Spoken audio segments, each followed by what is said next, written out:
பேசாத என்கிட்ட. கிட்ட வந்து பாரு இனிமேல். மம்மி நமக்குள்ள இருக்கிற பந்து அவ்வளவுதானா? என்ன டாடி இன்னைக்கு கோவம் குறைக்கால வரைக்கும் போது உன்னை எப்படி வழி கொண்டு வரேன் பாரு. டாடி நீ என்ன கொஞ்ச மாதிரி கொஞ்சி பொசசிவ்னஸ பொங்க வைப்போம். சரி நீ என்கிட்ட வாடா என் செல்ல குட்டி அம்மு குட்டி புஜ்ஜு குட்டி. ஓகே ஓகே இரு என்ன ஸ்டேட்டஸ்னு செக் பண்ணிட்டு வரேன். கொஞ்சம் கூட கண்டுக்கல. இனி சென்டிமெண்டல் அட்டாக் தான். மம்மி நம்ம ரிலேஷன்ஷிப்புக்கு ரெஸ்ட் கொடுத்துட்டியா?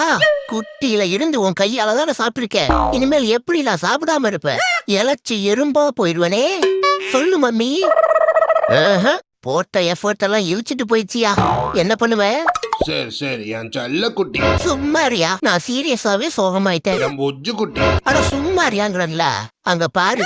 டேய் வா இங்க. மம்மினா மம்மிதான். Sorry mummy. இனிமேல் நான் குறும் பண்ண மாட்டேன். I love you mummy. என் செல்ல குட்டி.